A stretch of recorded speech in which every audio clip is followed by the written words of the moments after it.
Mais d'abord, comme chaque semaine, vous le savez, vendredi thématique sur Europe 1, 2 ans après la mort de Samuel Paty, l'école face à l'entrisme islamiste. On en parle dans tous vos rendez-vous d'infos. Le voile, l'abaya, le camis, ces vêtements sont le symbole de cette poussée religieuse, principalement musulmane, à l'école.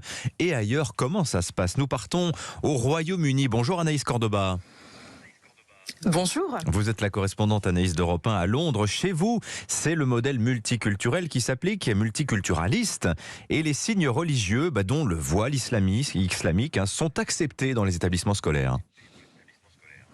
Oui, absolument. Pourtant, vous le savez peut-être, la plupart des écoles anglaises imposent un uniforme, mais le voile, comme les autres signes religieux, est un accessoire autorisé. Et l'interdire n'est pas vraiment envisageable. D'un point de vue légal, ce serait contraire à l'Equality Act, la loi britannique sur l'égalité qui protège de toute discrimination sur la base de la race, de la sexualité, mais aussi de la religion. Et puis, ça se heurterait au modèle multiculturel et à la notion de liberté individuelle auquel les Anglais sont extrêmement attachés. Ici, les signes religieux sont présents partout, à l'école, mais aussi au travail et dans les médias. On voit des femmes voilées policières, juges, enseignantes, animatrices télé.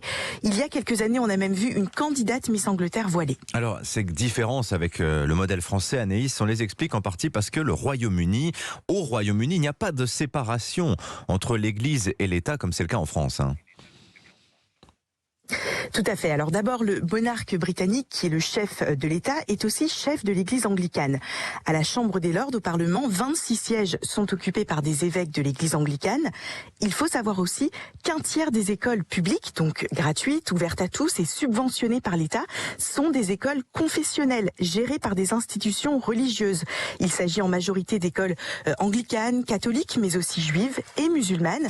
Et même dans les établissements laïcs, la religion est présente. Pour vous donner un exemple, dans la crèche de ma fille, qui n'est affiliée à aucune confession, la plupart des grandes fêtes religieuses sont célébrées et expliquées aux enfants, que ce soit Noël, l'Aïd el-Kébir ou récemment Rosh Hashanah, le Nouvel An juif. Ah oui, c'est vraiment une différence marquante par rapport à ce qui se passe en France. Merci pour ce témoignage personnel, Anaïs. Est-ce que ce modèle multiculturaliste, communautariste même, est-ce qu'il n'engendre pas tout de même des tensions, des dérives ? Non, pas du tout. Il y a seulement un débat autour du voile pour les toutes jeunes filles. C'est rare, mais il y a des petites filles qui le portent. Il y a quelques années, une école primaire londonienne a donc tenté de l'interdire pour les élèves de moins de 8 ans. Ça a créé un énorme scandale et l'établissement a dû faire machine arrière. Écoutez, Aïcha Ali Khan, elle est professeure d'anglais et d'histoire dans un lycée du nord de l'Angleterre. Elle est britannique, musulmane et féministe. Elle regrette le revirement de cette école et elle fait campagne pour une interdiction du voile en primaire.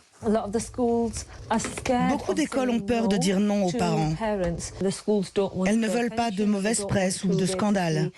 Elles craignent d'apparaître comme racistes ou discriminatoires. Mais du coup, elles permettent que des petites filles de 4 ans portent le voile. Et ça, ce n'est pas l'islam, car le voile n'est conseillé que pour celles qui ont atteint la puberté. Voilà pourquoi une position de fermeté s'impose, car nous nous retrouvons otages de ce que souhaite une infime minorité de personnes.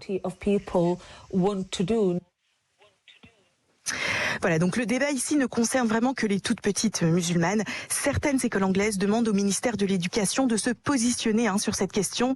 Mais pour l'instant, du côté de l'État, c'est silence radio. Merci beaucoup Anaïs pour cet autre regard sur les questions des symboles religieux à l'école, du rapport au voile notamment dans les établissements scolaires. On en reparlera, on aura l'occasion d'en reparler de ce modèle multiculturaliste. Est-ce que finalement ce n'est pas ça que souhaite une partie de la communauté musulmane en France aujourd'hui? Tout à l'heure à 8h40, pendant le club de la presse européen, nous serons avec l'écrivain Yanis Roder pour l'heure 7h47.